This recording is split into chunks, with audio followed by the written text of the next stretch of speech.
आज हम इस वीडियो के अंदर देखेंगे कि जो हमारी क्लास है, जो हमारा ऑब्जेक्ट है, उसको हम मॉडिफ़ाई कैसे करें, उसको हम एडिट कैसे करें। बेसिकली हम उसको वैल्यू कैसे चेंज करें या कोई अगर हमें उसके अंदर कोई वैल्यू को डिलीट करना है, रिमूव करना है, तो वो हम कैसे करें। एक चीज़। दूसरी चीज़ हम इसमें देखेंगे कि हम एक और फंक्शन बनाने जा रहे हैं। अभी तक हम क्या कर रहे थे, अभी हम डेफ यानी कि फंक्शन बना रहे थे इनिट वाला जो कि कंस्ट्रक्टर है। फिर हमने अपने प्रीवियस वीडियो में देखा कि हमने फंक्शन बनाया यानी मेथड बनाया स्ट्रिंग वाला जो कि हमारे ऑब्जेक्ट को स्ट्रिंग के अंदर कन्वर्ट कर रहा था, स्ट्रिंग के अंदर शो कर रहा था, रिप्रेजेंट कर रहा था। आज हम जो देखेंगे, आज हम एक और अनदर फंक्शन बनाएंगे इसके ही अंदर, और दूसरी चीज़ देखेंगे हम उसी के फंक्शन के साथ साथ हम मॉडिफाई करना देखेंगे, एडिट करना देखेंगे। तो मैंने अपनी प्रीवियस वीडियो में जो कि समझाया था, हमने एक पर्सन क्लास बनाई थी, स्ट्रिंग बनाया था, मेथड, देन उसका तो मेरे सामने मेरी स्क्रीन के ऊपर वही चीज़ खुली हुई है, बस मैंने यहाँ से स्ट्रिंग मेथड को रिमूव करा है क्योंकि हम इसके अंदर अब एक नया मैनुअल अपना सेल्फ वो बनाएंगे मेथड फंक्शन, ठीक है, और उसी के अंदर हम मॉडिफाई करना देखेंगे, एडिट करना, डिलीट करना। तो आपको बना हुआ है, मैं इसको भी कर देता हूँ। ये सारी चीज़ें वही हैं जो हमने अपने प्रीवियस वीडियोस के अंदर सीखा, समझा और कोड करा। अब मैं इसमें एक मेथड बना देता हूँ यानी कि फंक्शन बना देता हूँ, डेफ माई, मैं इसको नाम दे देता हूँ माई फंक का, ठीक है। यानी आप कुछ भी नाम दे सकते हो, आप कुछ भी नाम दे सकते हो, और इसके अंदर एक पैरामीटर हम पास कर देते हैं जो कि डिफ़ॉल्ट होना ज़रूरी है, जो कि इसके सेल्फ इंस्टेंस को शो करता है, इंस्टेंस को, कि ये इस क्लास का पार्ट है, ठीक है। मैंने ये करा और मैं आ गया। अब मैं क्या करता हूँ इसमें ना, बेस एक सिंपल लाइन लिखवा लेते हैं। इस फंक्शन को हम आज अभी इस वीडियो के अंदर सबसे छोटा करके यूज़ करेंगे यानी प्रिंट स्टेटमेंट करेंगे। इसके अंदर कोई वेरिएबल नहीं डालेंगे, इसके अंदर कोई अनदर ऑपरेशन टास्क नहीं डालेंगे, सिर्फ अभी प्रिंट करके देखेंगे और फिर वैल्यूज़ चेंज करके देखेंगे। जैसे मैंने कहा आई एम अ स्टूडेंट, मैंने ये लिख दिया simple, I am a student, और मैं यहाँ पे पास कर देता हूँ सेल्फ डॉट नेम। सिंपल, मैंने क्या पास कर दिया, सेल्फ डॉट नेम। अब मैं क्या करता हूँ, मैं यहाँ पे प्रिंट करवा लेता हूँ P1 के नेम को, ठीक है। अभी सिंपली अब हमने ये करवा लिया फैजान, ठीक है। अब हम क्या करते हैं, अब ये ना हमारा ये वाला फंक्शन जो है ये कॉल हो रहा है, किस तरह कॉल हो रहा है हम इसको भी देख लेते हैं। एक सेकेंड,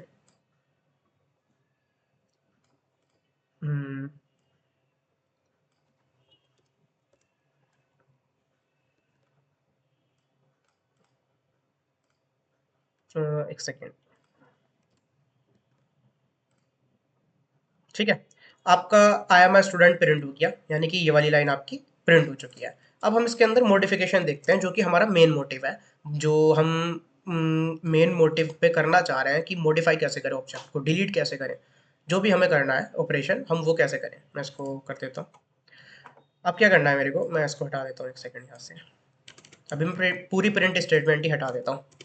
अब मुझे क्या करना है, सिंपल है, कोई ज़्यादा बड़ी बात नहीं है। सिंपल आपको क्या करना है कि आपको डॉट नोटेशन लगा देनी है जहाँ भी आपका वो जो ऑब्जेक्ट है उसके ऊपर, आपने से ये ऑब्जेक्ट हमारे हमने बना रखा है, इसके ऊपर डॉट नोटेशन लगा के आपने उस पर्टिकुलर वेरिएबल को या उस पर्टिकुलर पैरामीटर को, जिस वेरिएबल के अंदर वो वैल्यू आ रही है, उसको चेंज कर देना है एडिट के मामले में यानी अपडेट के मामले में। कैसे, मैंने कहा P1 डॉट एज, मैंने अब इससे क्या करा कि इस ऑब्जेक्ट के अंदर एज को एक्सेस कर लिया, यानी इस ऑब्जेक्ट के अंदर एज क्या है, ये है, इसको एक्सेस कर लिया। ये अभी क्या है, अभी क्या है, अभी मैंने 25 बता रखी है, क्योंकि क्योंकि पाइथन का code line by line execute होता है। तो यहाँ पे ये क्लास बनी, उसके अंदर इनिट मेथड बना यानी कि फंक्शन बना, उसके अंदर दो पैरामीटर आए, उनकी दो पैरामीटर की वैल्यू, फिर उसके अंदर दूसरा मेथड बना जो कि एक स्ट्रिंग के फॉर्मेट में हमने एक तरीके से प्रिंट करवा लिया। फिर हम लाइन नंबर 10 में आए यहाँ पे, फिर ये एक ऑब्जेक्ट बन गया और ऑब्जेक्ट के अंदर हमने वैल्यू पास कर दी यानी कि फैजान एंड 25, ठीक है। लेकिन अब मैं क्या कह रहा हूँ कि यहाँ पे तो 25 वैल्यू आ गई, लेकिन मैं अगली लाइन नंबर 12 के अंदर, मैं लाइन के अंदर कोड लिखता हूँ P1 डॉट एज, यानी कि इस वाले ऑब्जेक्ट की जो एज है वो किसके हो जाए, वो हो जाए 30 की बराबर। तो यानी कि पहले 25 डिक्लेयर हो चुकी थी, हम इनिशियलाइज कर चुके थे, हमने बना दिया था कि इस ऑब्जेक्ट के अंदर, इस क्लास के अंदर नेम फैजान है और एज 25 है। अब क्या हुआ कि मैंने एज को 30 कर दिया अगली लाइन में, नेक्स्ट लाइन में फिर वो एग्जीक्यूट हुई तो एज की जो वैल्यू है वो 25 ना होकर ओवरराइड में 30 हो चुकी है, वो अपडेट हो चुकी है। हम प्रिंट करवा लेते हैं, ठीक है। p1 डॉट एज 30, ठीक है 30, जैसा कि मैंने कहा। हम एक थोड़ा सा इसको और मैं थोड़ा सा जूम आउट करता हूँ और मैं एक एक प्रिंट स्टेटमेंट यहाँ भी लिख देता हूँ ताकि आपको ये पता लगे कि लाइन बाय लाइन कैसे एग्जीक्यूट हुआ और किस तरह से अपडेट हुआ। एक प्रिंट स्टेटमेंट मैंने यहाँ पे अपडेट करने से पहले वाले लाइन में लिख ली, तो इसका क्या हुआ कि यहाँ पे जो आंसर आएगा ना वो हमेशा 25 ही आएगा, क्योंकि जाहिर सी बात है line by line code execute हो रहा है। तो पहले वाली जो हम ऑब्जेक्ट बनाते वक्त हमने जब ऑब्जेक्ट को बनाया और उसके अंदर हमने वैल्यू डाल दी थी फैजान एंड 25, तो यहाँ पर 25 प्रिंट होगा लाइन नंबर 12 में, ठीक है। और लाइन नंबर 30 में हमने उसको चेंज कर दिया और लाइन नंबर 15 के अंदर हमने दोबारा प्रिंट करवाया, तो वो चेंज हुई हुई यानी कि अपडेट हुई हुई वैल्यू को प्रिंट करेगा। मैं प्रिंट करवा देता हूँ, देखिए पहले 25 प्रिंट हुआ फिर 30, क्योंकि 25 और 30 के बीच में हमने एक ऑपरेशन परफॉर्म किया है बेसिकली बिल्कुल छोटा सा। उसमें क्या करा है हमने p1 डॉट एज यानी p1 जो ऑब्जेक्ट है पर्सन क्लास का, हमने उसके अंदर जो एज नाम का एक वेरिएबल है जो कि वैल्यू है, हमने उसको 25 से 30 कर दिया। देन उसके बाद प्रिंट करवाया तो 30 प्रिंट हो गया, 25 पहले फिर 30 बाद में। सिंपल है, बिल्कुल ईजी है, ठीक है। इसी तरह अब हम क्या कर सकते हैं, यहाँ पे डेल यानी कि डिलीट को यूज कर सकते हैं, p1 डॉट एज, ठीक है। अब आप इसमें नोटिस करना, इसमें आपको दो चीजें मिलेंगी। मैं इसको बिल्कुल क्लियर कर दिया मैंने टर्मिनल को ताकि आपको क्लीन दिखे। मैंने इसको डिलीट भी कर दिया है, देख लीजिएगा मैंने डिलीट कर दिया, ठीक है। अब क्या होगा, इस वाली लाइन ये पूरा को पूरा वही सेम है अभी जैसे हमने करा। अब क्या होगा कि यहाँ पर लाइन नंबर 12 पर मैंने जो लिख रखा है आप देख सकते हो, मैं जूम जूम कर लेता हूँ। लाइन नंबर 12 पर यहाँ पर एज की वैल्यू प्रिंट हो जाएगी जो कि 25 हमने यहाँ पे दे रखी है, फैजान एंड 25, तो हमने एज प्रिंट करवाई है तो एज प्रिंट हमारी हो जाएगी 25।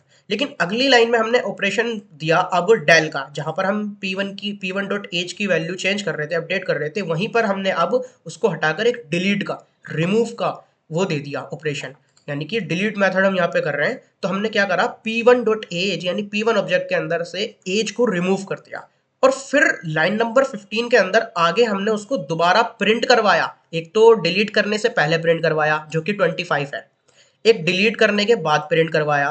तो यहाँ पर पहले क्या करेगा, जब हम रन पे क्लिक करेंगे कि पहले लाइन नंबर 12 को प्रिंट करेगा, इस पूरे को चलाएगा, एग्जीक्यूट करेगा, ठीक है, लाइन बाय लाइन। यहाँ पे ये प्रिंट p1 डॉट एज को प्रिंट कर देगा, 25 प्रिंट हो जाएगा। लेकिन अगली लाइन में जब आएगा उसको एज को p1 डॉट एज को डिलीट कर देगा। लेकिन फिर क्या, फिर हमने लाइन नंबर 15 में दोबारा से प्रिंट करवा रखा है, बट इससे ऊपर वाली लाइन में लाइन नंबर 13 में हम डिलीट कर चुके, तो ऑब्वियसली एक एरर जनरेट होगा, एक एरर बताएगा कि आपका एज जो है वो वेरिएबल यानी कि वो आपका ऑब्जेक्ट डिफाइन है ही नहीं, वो चीज़ है ही नहीं, क्योंकि पहले तो था जो कि प्रिंट हो चुका, लेकिन हमने फिर परफॉर्म करा एक्शन डिलीट का, तो वो डिलीट हो गया। लेकिन फिर भी हम दोबारा से करवा रहे हैं उसको फोर्सफुली ज़बरदस्ती कि प्रिंट कर, तो जब वो चीज़ है ही नहीं तो फिर प्रिंट कैसे होगी। अब मैं इसको थोड़ा सा जूम आउट करके अब मैं इसको रन करने जा रहा हूँ, अब आपको आंसर मिलेगा वही।